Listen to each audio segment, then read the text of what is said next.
Bonjour, morning brief du 2 décembre 2016.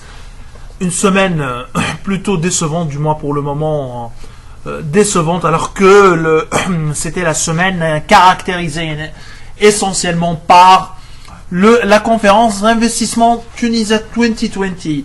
Alors, juste un petit mot avant de céder la parole à Bassem en ce qui concerne les commentaires du marché.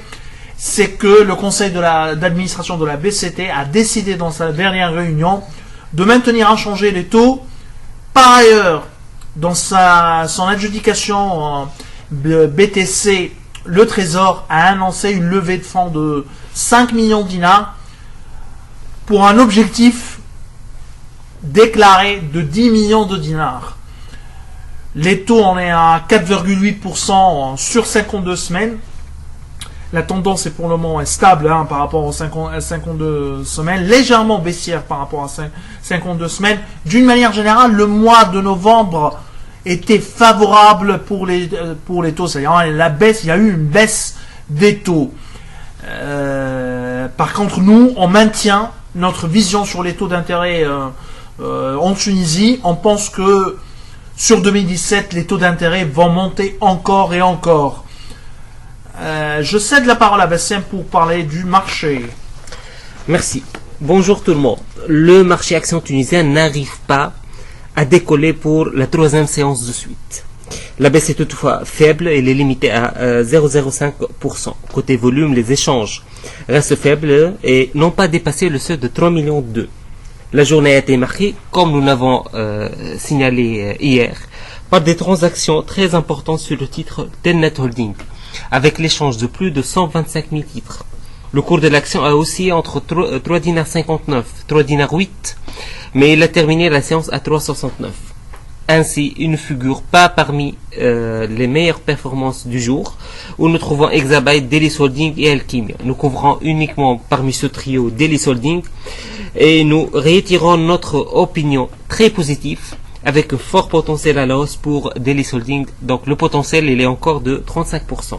Côté baisse, nous avons constaté la présence d'Air Liquide, Carta Cement et Besleys.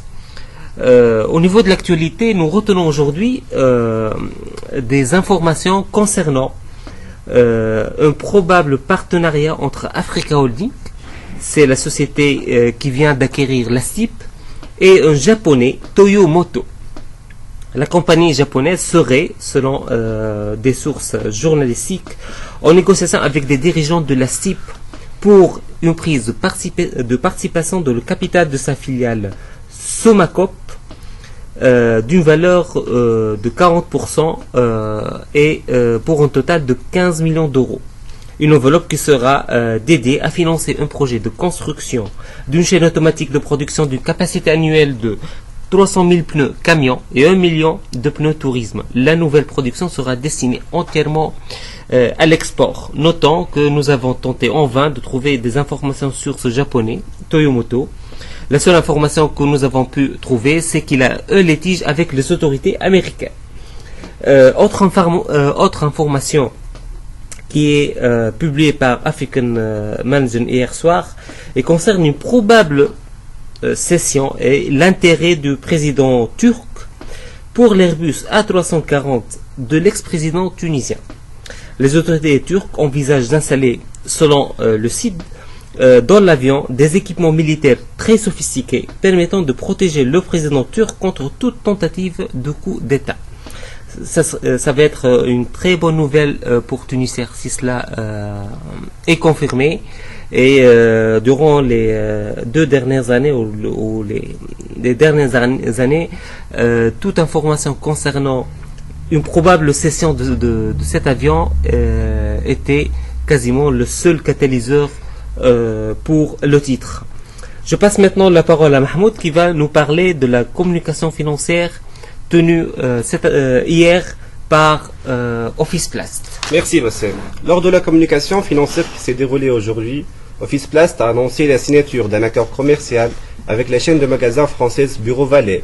Cet accord permettra à Office Plast, qui détient actuellement 40% du marché local, de promouvoir ses produits en Tunisie à travers l'ouverture de 3 magasins en 2017. La société prévoit l'ouverture de 25 magasins durant les 5 prochaines années. Office Plast a annoncé aussi son expansion vers le marché africain, plus précisément vers la Côte d'Ivoire, à travers l'implémentation d'une agence commerciale. Concernant son activité, Office Plast vise une croissance de 12% de son chiffre d'affaires pour atteindre 14 millions de dinars en 2016. Le bénéfice net selon le management devrait se situer à 968 000 dinars pour l'année 2017. À l'horizon 2021, Office Plast table sur un chiffre d'affaires de 24,5 millions de dinars et un bénéfice de 3,4 millions de dinars. Office Plast a également annoncé que l'augmentation du capital de 7,4 millions sera réservée à des instituts. Cette levée devait financer cet ambitieux plan de développement. Alors, merci Mahmoud. Je vous souhaite bonne journée et à lundi prochain. Au revoir.